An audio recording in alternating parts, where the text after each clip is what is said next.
काशी वासियों के लिए बड़ी खुशखबरी। सावन में बिना लाइन बिना भीड़ और पहचान पत्र दिखाइए और चुटकियों में कीजिए बाबा विश्वनाथ के सुगम दर्शन। नमस्कार, आप देख रहे हैं द वॉइस इंडिया न्यूज और मैं आपके साथ हनीशा। सावन का पवित्र महीना बस आने ही वाला है और ऐसे में काशी विश्वनाथ धाम में शिव भक्तों का जन सैलाब उमड़ना लाजमी है। लेकिन इस बार आपकी सुविधा के लिए अगर आप पक्के काशीवासी हैं तो आपके लिए मंदिर प्रशासन की तरफ से बेहद राहत भरी खबर सामने आई है। अगर आपको बाबा के दर्शन के लिए लंबी लाइन में घंटों खड़ा रहना पड़ता है या फिर धक्का मुक्की का सामना करना पड़ता है तो अब वो सब नहीं होगा। सीएम योगी आदित्यनाथ द्वारा किए गए बड़े फैसले के बाद श्री काशी विश्वनाथ मंदिर के मुख्य कार्यपालक अधिकारी विश्व भूषण मिश्र ने यह ऐलान किया है कि काशी के स्थानीय लोगों की सुविधा को ध्यान में रखते हुए अब गेट नंबर 4 के ठीक पास एक नया प्रवेश द्वार यानी कि गेट नंबर 4 भी खोल दिया गया है। यह गेट खास तौर पर सिर्फ काशी वासियों के लिए रिजर्व होगा। इस स्पेशल एंट्री का लाभ उठाना बेहद ही आसान है। आपको बस अपना काशी का निवास प्रमाण पत्र दिखाना है, जैसे कि आपका आधार कार्ड, पैन कार्ड या फिर ड्राइविंग लाइसेंस। आईडी दिखाते ही गेट से लेकर सीधे बाबा तक आपके लिए सुगम दर्शन की व्यवस्था की गई है। मंदिर प्रशासन के इस ऐतिहासिक फैसले का पूरे वाराणसी में जोरदार स्वागत हो रहा है। काशी वासियों में गजब की खुशी है कि अब वे अपने आराध्य बाबा विश्वनाथ का दर्शन पूरे शांति और सुकून से कर सकेंगे।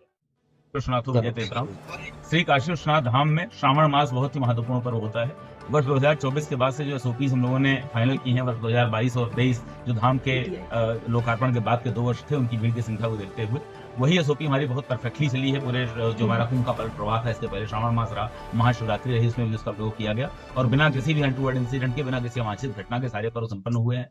वही एसओपी इस बार भी लागू रहेगी। प्रवेश के मार्ग निर्धारित है, जो आप जानते हैं कि कुल हमारे 7 मार्ग रहेंगे अलग अलग, जिनसे प्रवेश दिया जाएगा और जो निकास के मार्ग हैं वह भी निर्धारित हैं। यह भी एडवाइजरी जारी की गई है कि जो भी हमारे जूता चप्पल के लॉकर नगर निगम द्वारा बनाए जाएं वह उन स्थानों पर बनाए जाएं जो प्रवेश और निकास का जो कॉमन पॉइंट हो, कि जो व्यक्ति प्रवेश करता है उसका निकास जिस स्तर पर हो रहा है अपना जूता चप्पल उसको वहां मिल जाए, जिससे जूता चप्पल खोने की समस्या न उत्पन्न होने पाए। साथ ही जो पूर्व के वर्षों की स्थिति रही है वही स्थिति इस बार भी है। हम लोगों ने सभी प्रकार के जो विशेष अनुरोध आते हैं, प्रोटोकॉल दर्शन के अनुरोध होते हैं, वो सभी निरस्त रहेंगे। सभी विशेष जनों से अनुरोध है, काशी वासियों से भी अनुरोध है, बाहर के मान्यवर लोगों से भी अनुरोध है, ऐसा कोई अनुरोध न भेजें, उसका सम्मान किया जा पाना, उसे स्वीकार किया जा पाना संभव नहीं हो पाएगा।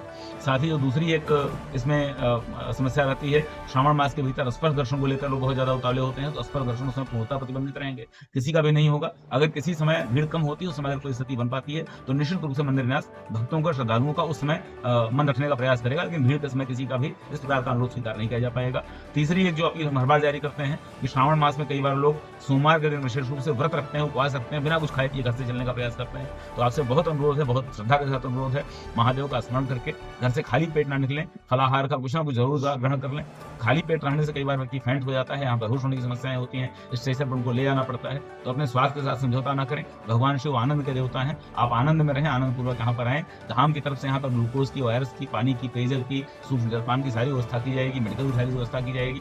परंतु बहुत बड़ी भीड़ के दृष्टिगत उस समय बैगेज काउंटर हमारे यहाँ बिल्कुल संचालित नहीं होते। तो जो भी आपकी प्रतिबंधित वस्तुएं हैं, मोबाइल है, स्मार्ट वॉच है, पेन है, चाबी का छल्ला है, इस प्रकार की धातु की वस्तुएं हैं, नुकीली वस्तुएं हैं, ये सभी वस्तुएं अपने ठहरने के स्थान पर, अपने लॉज में, अपने गेस्ट हाउस में, अपने होटल में, अपने आवास पर, रिश्तेदार के यहाँ जहाँ भी आप रुके हुए हैं वहाँ छोड़ कर आए, उन्हें लेकर यहाँ पर ना आए। एक परिवार के लोग जब आ रहे हैं तो एक तरह की पहचान अपने साथ रखें, एक दूसरे का हाथ पकड़ चले।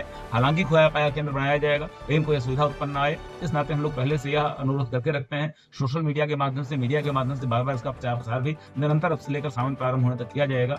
सभी श्रद्धालुओं को श्रावण मास की बहुत बहुत शुभकामनाएं। आपके माध्यम से हम चाहते हैं कि यह संदेश लोगों तक पहुंचे कि अपनी सुविधा के अनुसार और अपनी सुरक्षा का ध्यान रखते हुए लोग यहाँ पर आए और दर्शन प्राप्त करें।